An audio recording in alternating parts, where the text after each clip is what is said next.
One of the things that do help out a great deal when it comes to discernment is your ability to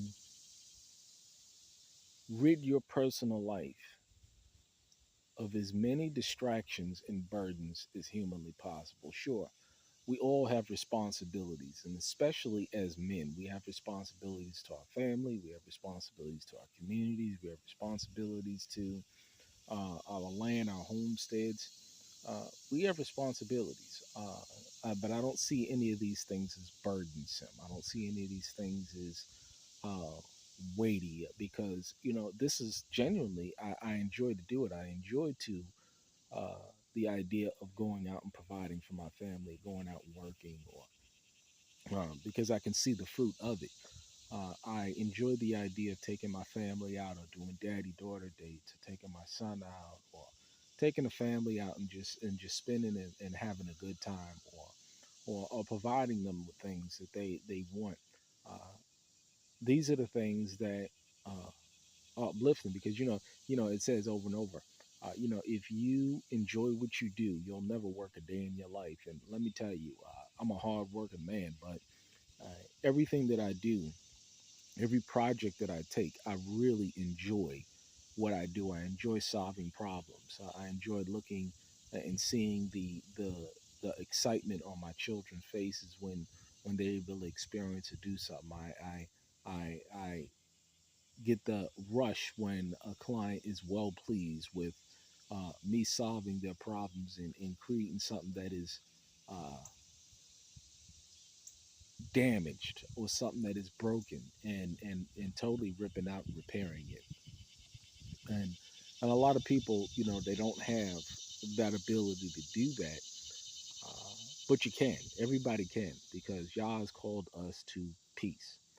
But you know it helps out a great deal when it comes to the spirit of discernment, because when you're not inundated with life and the cares of all of these challenges and all these burdens that people, and it's a lot what people put on themselves, but when you're not inundated with all these burdens, you are able to clearly see what's going on. I mean, after all, when you live out in the country, it's anybody would ever agree to this or more, uh, or there's not anybody that I would think would disagree that country life is more uh,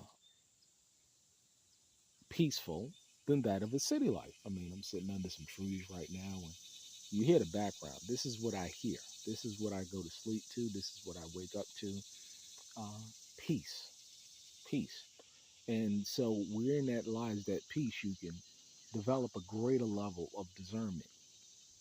Uh, and this is what I think we're lacking, because people are just so inundated with chaos. But when it comes to people that uh, and I say all that to say, the reason why I'm making this particular video is, you see people that once openly uh, loved people, or openly hated people.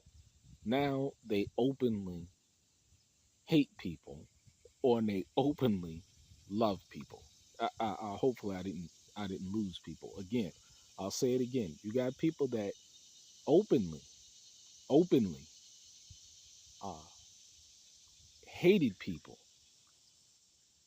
Now those same people openly love the same people that they once hated. And now you have the people that openly hated people.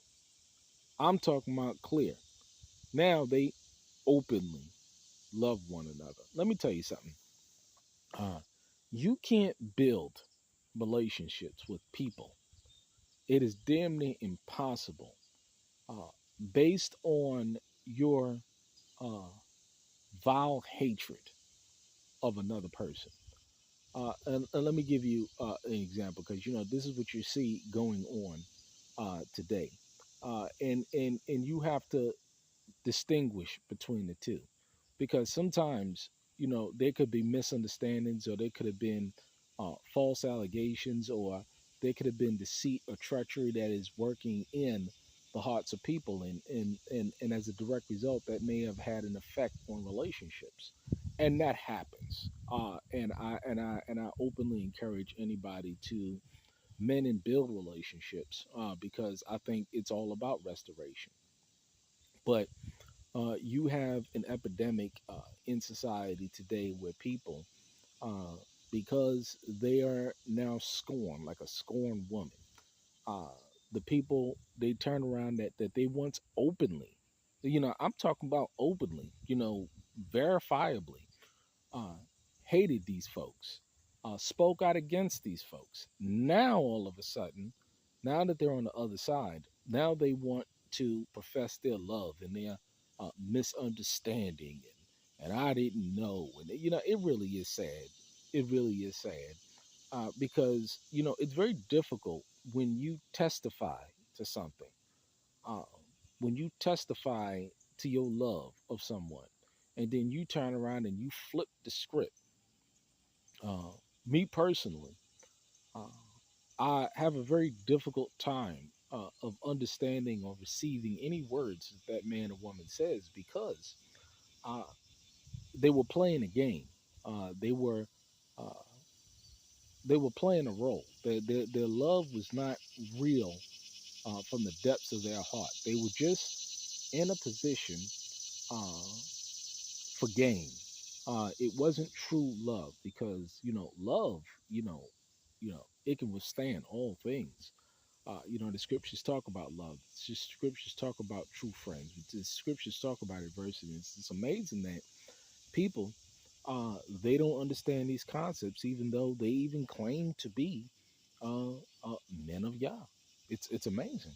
It's amazing to look and see these people, and and how blinded they were. And it's sad. It really is sad. But such individuals cannot be trusted, especially when they openly, uh, at one point in time, profess their love, or openly uh, profess their hatred for another person, and then turn around and then flip the script. And now the people that they openly hated, now they understand their plight, and they understand their challenges, and the people that they openly, excuse me,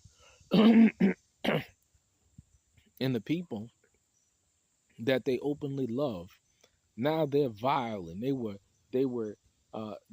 manipulated and deceived. I mean, it's just the height and breadth of schizophrenia.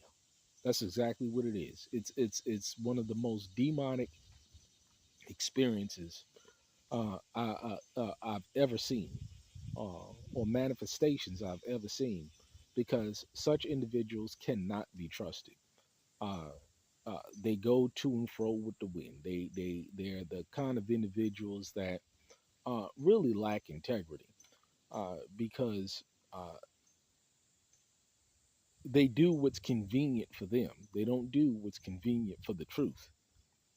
And so, therefore, you know that they're not operating in the spirit of truth. People don't know the art of sometimes shutting your mouth.